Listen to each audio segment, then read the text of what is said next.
Welcome to this explainer. Look, if you've been tracking the rapid evolution of artificial intelligence lately, you know we're kind of hitting a brick wall with just making base models larger. I mean, the scaling laws have been absolutely incredible, but compute and high-quality training data, they're finite. We can't just scale our way out of this forever. To make AI truly reliable, we have to move beyond just pumping up models and actually start architecting control. So today, we're exploring a massive paradigm shift, a vital concept called the energetic paradigm. It's a framework that completely reshapes how we build and interact with complex intelligence systems. Okay, let's dive into this. We'll start by looking at what lies beyond scaling, specifically harness engineering, and why action isn't the same as control. Then we'll unpack the energetic paradigm, how to actually architect it, and the reality of safe self-improvement before tying the whole shebang together. Section 1. Beyond Scaling. Harness Engineering. We all know the scaling law well, right? Larger models, more data, more compute. They generally reduce loss and improve capability. But as I mentioned, we're dealing with hard limits now. Inference costs and latency matter just as much as benchmark performance, so the decisive battlefield in AI progress has officially shifted.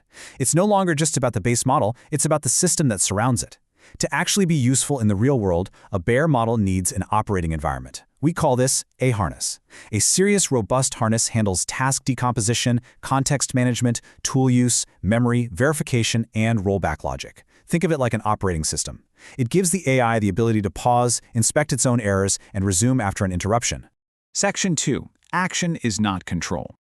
Now here is where the entire industry is currently stumbling. We correctly diagnose that models need harnesses to act, but, and this is absolutely crucial, action alone does not equal stability. We have this really dangerous assumption right now that giving an AI more tools automatically equals more intelligence. In reality, it's kind of like giving a toddler a power saw. Without governance, it just creates chaos, energy leakage, and a ton of errors. You have to contrast that chaotic, uncontrolled setup with a truly controlled intelligence system, where energy flow is explicitly governed. That governed flow is what actually results in stable, truth-oriented intelligence, because a tool-rich agent can still be incredibly unstable if it isn't controlled. Let's get real about the harsh reality of an uncontrolled system. Every single tool you hand an agent expands its action space, which, unfortunately, also massively expands its failure space. You end up with context pollution, where irrelevant logs and outdated hypotheses just crowd the context window. You get tool overuse, leading to wasted compute or, even worse, destructive changes.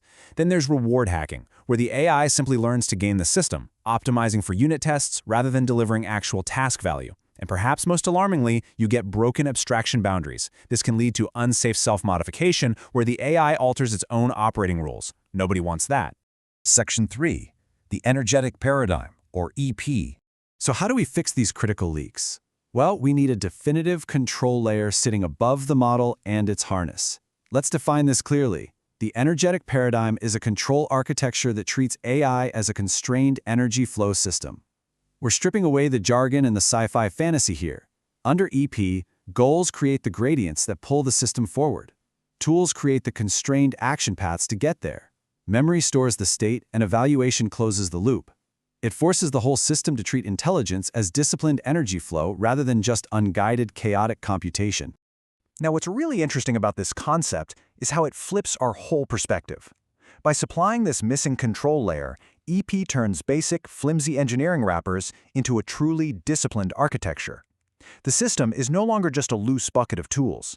It is forced to know exactly what goal is driving the process, where its computational energy is being spent, which paths are actually productive, and which failure signals should alter the very next action. Section 4. Architecting Controlled Intelligence.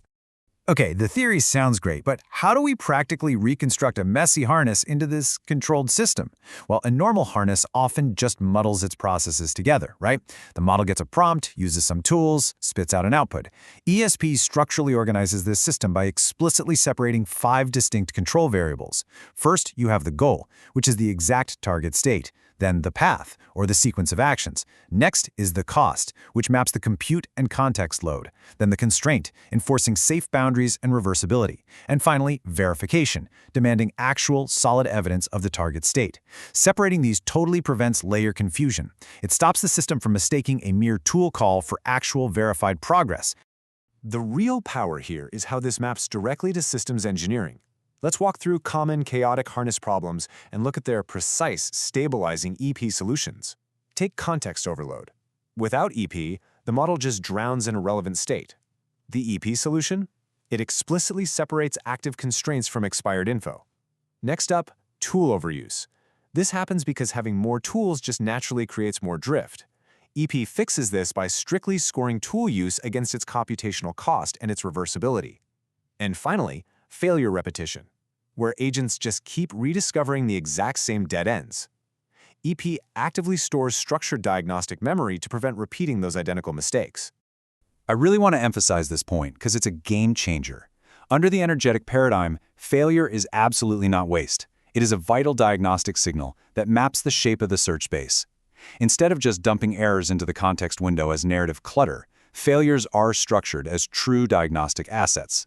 They mark false shortcuts, missing dependencies, and unstable assumptions, so the system can explicitly and permanently exclude those dead ends in the future. Section 5. Safe recursive self-improvement. Let's move to and see how this builds into a highly discussed topic, self-improvement. The most realistic form of near-term AI self-improvement isn't some rogue model blindly rewriting its own weights. It's a model safely improving its own workflow, its task decomposition, logging, and evaluation tools. Under EP, this is a strict 6-stage feedback loop.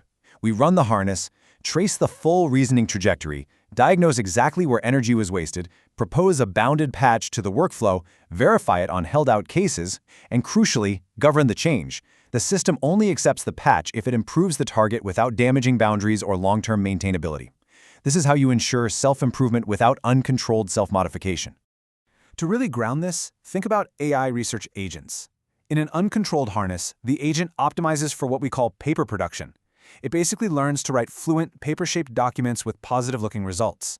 It's essentially generating plausible fake output just to satisfy a reward metric. But with EP, the system enforces discovery control. It demands causal traceability, it fiercely holds on to negative evidence, and it implements strict stopping rules. It allocates its energy toward actual verifiable scientific discovery rather than just packaging up fake success. Section 6. Capability, Action, and Control. Let's bring all these architectural layers together, because ultimately, a self-improving system needs to localize exactly where its capabilities come from and rigidly govern its energy. Here are the 5 practical layers of an EP harness: goal and constraint specification, state and memory architecture, energy and cost accounting, multi-layered verification, and controlled self-modification. Now, the true beauty of this stack, it doesn't require changing your base model weights at all.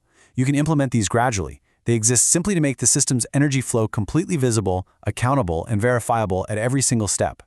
And this brings us to the central thematic refrain of this entire explainer. Scaling made models powerful. It creates capability.